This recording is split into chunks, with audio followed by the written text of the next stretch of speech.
বিসমিল্লাহির রহমানির রহিম। ধন্যবাদ মাননীয় স্পিকার আমাকে কিছু বলার সুযোগ দেওয়ার জন্য। মাননীয় স্পিকার 11 জুন 2026 কলরিত এই গ্যালারিতে মাননীয় অর্থমন্ত্রী যে ঐতিহাসিক বাজেট ঘোষণা করেছিলেন, আমি তার সমালোচনার খাতিরে সমালোচনা কিংবা বিরোধিতা করতে আজ এখানে আসিনি। এসেছি বাজেট সম্পর্কে আমার অজানা কিছু তথ্য জানার অধিকার নিয়ে। মাননীয় স্পিকার, 2026-27 অর্থ বছরের বাজেট বক্তৃতা এই বইটিতে 65 নম্বর পৃষ্ঠায় বাংলাদেশের বীর মুক্তিযোদ্ধা জুলাই যোদ্ধাদের জন্য কল্যাণে বাজেট উল্লেখ আছে, কিন্তু কোথাও নেই 5 মে 2013 শাপলার গণহত্যার শহীদদের স্বীকৃতি। মাননীয় স্পিকার, আমরাই বলি যে এই বাজেট বৈষম্যহীন, এই বাজেট জনবান্ধব, গণবান্ধব। তাহলে আমার প্রশ্ন, এ কেমন বৈষম্য শাপলার শহীদদের সাথে? মাননীয় স্পিকার, উল্লেখ্য যে তৎকালীন যে 3টি রাজনৈতিক দল শাপলার শহীদদের স্বীকৃতি দিয়েছিলেন, তার মধ্যে আমাদের আজকের সরকারি দল বাংলাদেশ জাতীয়তাবাদী দল।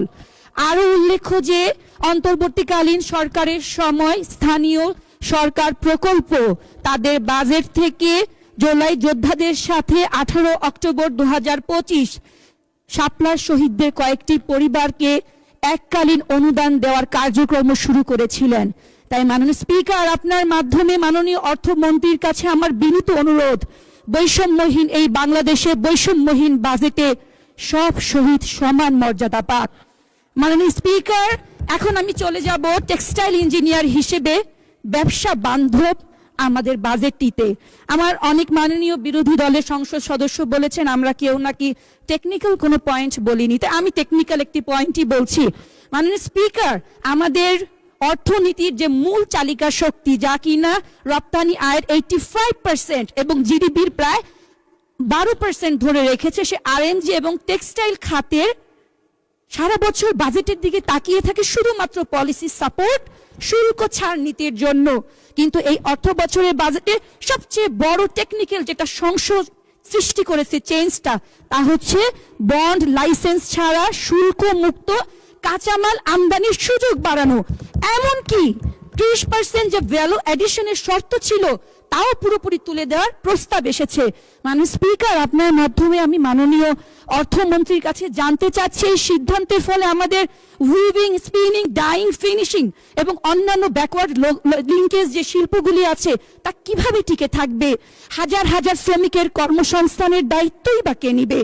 মাননীয় স্পিকার, এখন আমি চলে যাব মাদক দ্রব্যের বিরুদ্ধে আমাদের এই বাজেটের দিকে। আপনার অনুমতি নিয়ে আমি পর্যালোচনা করতে চাচ্ছি। বাংলাদেশ টোব্যাকো কন্ট্রোল অ্যাডভোকেটস এই সংগঠনটির দেয়া তথ্য অনুযায়ী তারা দীর্ঘদিন ধরে, জনস্বাস্থ্য বিশেষজ্ঞরা দীর্ঘদিন ধরে তামাকজাত, নিকোটিনজাত এসব দ্রব্য নিষিদ্ধের দাবি জানিয়ে এসেছেন, কিন্তু বর্তমান অর্থ বছরের বাজেটে সেই দাবি প্রত্যাহার করে এসব পণ্যকে করের আওতায় এনে কার্যত বাজারে এর বৈধতা সৃষ্টি করা হয়েছে। মাননীয় স্পিকার, সিগারেটের দাম বেড়েছে সত্য কথা, কিন্তু তার চেয়ে বড় সত্য কথা 75% সিগারেট বাংলাদেশের নিম্ন স্তরের মূল্যের বাজারে সৃষ্টি হয়, যেখানে দাম বেড়েছে মাত্র 2 টাকা। এই মূল্যস্ফীতির প্রেক্ষাপটে এই বৃদ্ধিটা আমাদের নতুন প্রজন্মকে ধূমপানে কতটা নিরুৎসাহিত করতে হবে তাকে সত্যিই ভাববার বিষয় নয়?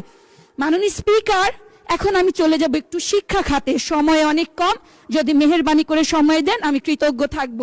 তা হচ্ছে 14 জুন 2026 মোহাম্মদপুর 13 আসনের আমাদের মাননীয় সংসদ সদস্য বলেছেন, বর্তমানে শিক্ষা বান্ধব বাজেটে শিক্ষার সাথে সরকার সংস্কৃতি, খেলাধুলা, বিভিন্ন প্রতিযোগিতার উদ্যোগ নিয়েছেন। নিঃসন্দেহে তার বক্তব্যের সাথে আমরা একমত। তবে তিনি একই সাথে বলেছেন আমাদের অনেকেই নাকি সংস্কৃতির বিরোধিতা করে। মানে স্পিকার, আপনার মাধ্যমে আমি আমার মাননীয় সংসদ সদস্যকে, প্রতিমন্ত্রীকে জানাতে চাচ্ছি, বিরোধিতা কখনো সংস্কৃতি তথা সুসংস্কৃতির সাথে হতে পারে না। বিরোধিতা হয় সংস্কৃতির নামে অপসংস্কৃতির সাথে। মাননীয় স্পিকার, আপনার মাধ্যমে মাননীয় অর্থমন্ত্রীকে সত্যিকার অর্থে বিনীত অনুরোধ জানাচ্ছি, এই যে শিক্ষা বান্ধব বাজেটটি সত্যিকার অর্থে যেন সুশিক্ষার জন্য কার্যকর হয়, যেখানে একাডেমিক শিক্ষার পাশে থাকবে নৈতিক শিক্ষা, মানবিক মূল্যবোধ এবং ধর্মীয় চেতনা, এবং বরাদ্দ থাকবে শিক্ষকদের মান উন্নয়নের জন্য পর্যাপ্ত দিক নির্দেশনা। কারণ মাননীয় স্পিকার, এডুকেশন উইথ হ্যাপিনেস আপনার বক্তব্য খুব ভালো হয়েছে, আপনাকে ধন্যবাদ।